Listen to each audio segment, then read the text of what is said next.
Pat kindly is saying, hey, I'm not trying to offend anyone, but can someone tell me some benefits of going full vegan? My auntie is vegan and I wouldn't mind trying to go vegan, thanks. Some benefits. Right, so of course, like there's not hurting animals, there's the planetary thing, because animal agriculture is responsible for the largest part of most of the environmental ills. But as a nutritionist, you know, that's my kind of thing that I focus on. And what I will say is, if you're thinking in terms of health benefits, don't think in terms of vegan versus non-vegan. Think in terms of whole foods vegan versus every other eating modality. Because, you know, animal products raise your risk for 14 of the 15 leading causes of death. You know, all the chronic diseases, heart disease, cancer, diabetes, stroke, hypertension. But also junky plant foods like the refined oils, particularly coconut oil, palm oil, cocoa butter. You know, these raise your risk for heart disease just as much as animal products. So the biggest killer of vegans, biggest killer of people, you know, in general, is heart disease. The biggest killer of vegans, still heart disease. But if you eat whole foods vegan, or you could call it a whole foods plant-based diet, you can actually reverse heart disease. So there's Dr. Caldwell Esselstyn, he brought out a case series, and of the people who stuck to his diet that he prescribes, he reversed their heart disease in all but one case. And I wonder whether that guy was sneaking cheeseburgers out the back.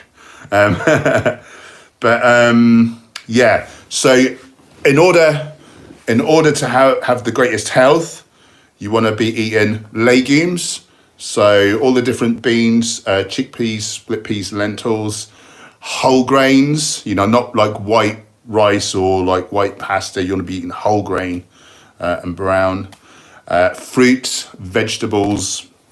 You want some nuts and seeds as well. If you're trying to lose weight, it's worth having the nuts and seeds and avocado, like the overt fat foods. It's worth having them a little bit lower and going higher on the sort of more carby foods. Believe it or not, might sound counterintuitive to you, but this is the truth. But yeah, you can prevent 14 of the 15 leading causes of death with a healthy enough whole foods vegan or whole foods plant-based diet. You can treat most of them, so you can mitigate, you know, some of the effects. You can stop the progression, and in 5 of the leading causes of death, you can actually reverse them, including heart disease, our number one killer. We've got angiogram photographic evidence of arteries opening up again, and in peer-reviewed medical journals. Like, this is proven beyond a shadow of a doubt. It's so powerful. You know, as a nutritionist, I've seen people, my own blood pressure, I was pre-hypertensive. My systolic blood pressure now is something like 106. And there's no further benefit below 110, so it's basically optimal. And so by rights, I mean, I ate more animals than anyone as a bodybuilder, so my arteries would have been clamping up there with the old atherosclerosis, the old hardened gruel. That's the translation. But my blood pressure's come right down, so it seems that likely I've reversed the heart disease I had. We now know that heart disease starts in the womb. It's not even in childhood, it's in the womb, predicated on the mother's serum LDL. And serum LDL is elevated by animal products, and as I say, some junky foods like coconut oil, palm oil, cocoa butter. The higher the mum's serum LDL, the more likely that the fetus or unborn baby will have fatty lesions in the aorta, which leads to fatty streaks, which leads to atherosclerosis. By age 10, nearly every child eating omnivorously by age 10 will have atherosclerosis. They've got heart disease. It takes decades to present, but it's in there in nearly every case. It's a ticking time bomb. It affects 1 in 2 that they'll get some clinical symptoms, kills 1 in 3. You can reverse it by eating a healthy enough vegan diet. But I must stress, don't just think, oh, vegan diet for health. No, whole foods vegan diet, whole foods plant-based diet versus animal products and processed plant foods like sugar, like oil, like refined flours, things like that, you know, and then chemical nonsense foods. We might like to just point out, like, go vegan as soon as you can. You want, do it for sure, 100%. But one thing that Paul likes to say is, in terms of going to the whole plant foods, if you've not been eating that way and you've been eating more junky, like processed foods, Say like really low fibre. yeah, really low fibre, if you go straight to eating all whole plant foods, then you might not give your gut microbiome a chance to adjust, because it's... So the bacteria that are living in your colon now, Gemma is talking about. Yeah, so the gut bacteria that you have will be the ones that need to process the foods that you have been eating. There won't be enough to process the foods that you swap to. So swap out a bit more slowly and gradually to have the best success. It's like you, not that I'm advocating for zoos, because they're animal prisons. We don't want zoos. But it's like it's like you had a zoo in your colon, and you've been preferentially feeding the meat eaters. So you've been putting your animal products in.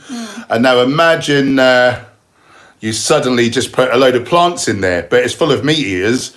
Well, the plants are going to ferment. You're going to get gas, bloating, possibly pain. It's going to be terrible. It's called dysbiosis. And so a lot of people say, oh, my body doesn't like these healthy foods. Like, I can't eat them.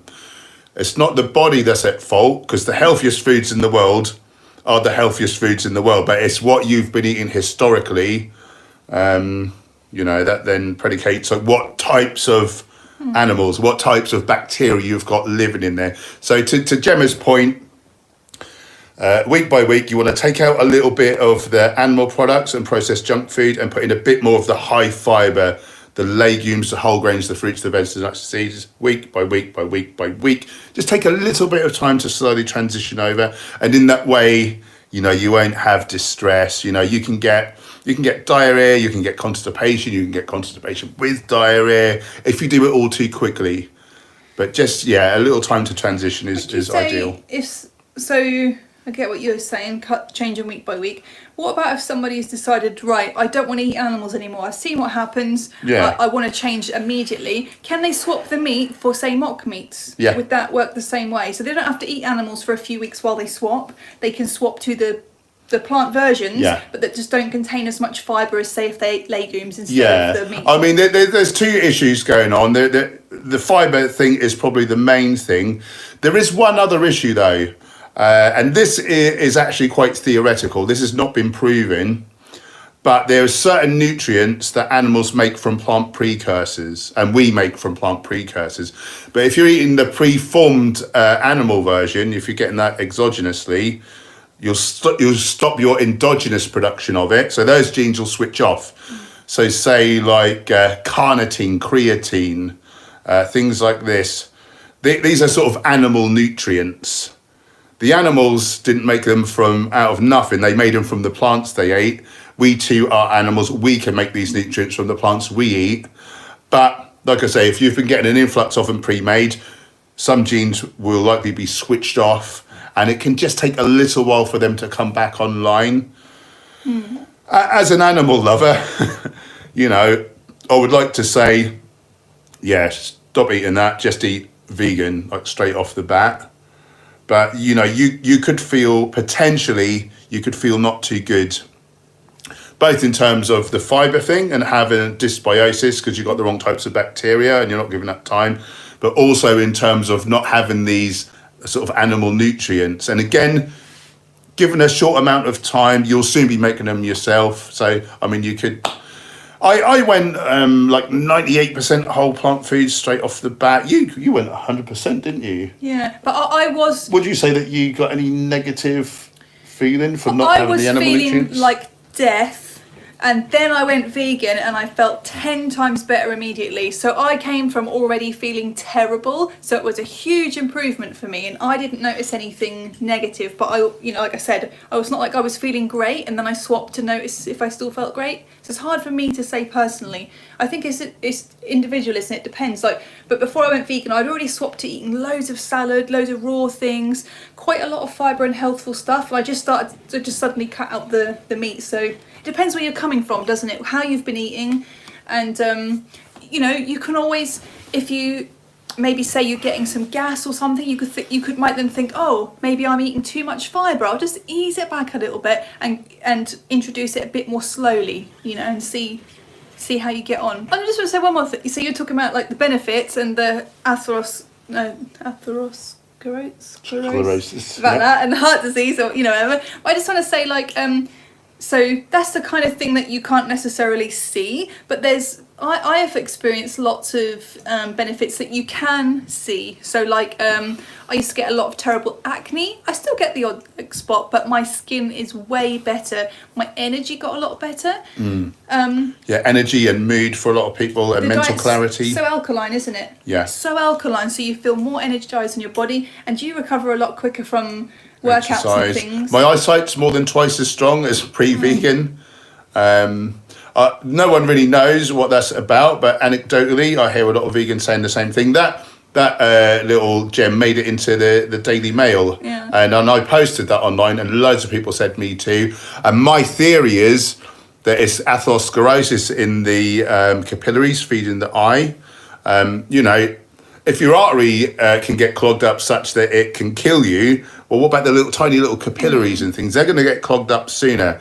Now, if you've not got oxygen and nutrients getting to your organs and like your eyes, what do you think is going to happen? So that's my theory, that it reversed that. More energy, no more hay fever, no more tendonitis. It's very anti-inflammatory. So people normally notice a massive reduction in pain. They notice energy boost, mental clarity, brain function. You know, higher carb. We run off of carbohydrate. We're not meant to have high amounts of protein in the diet.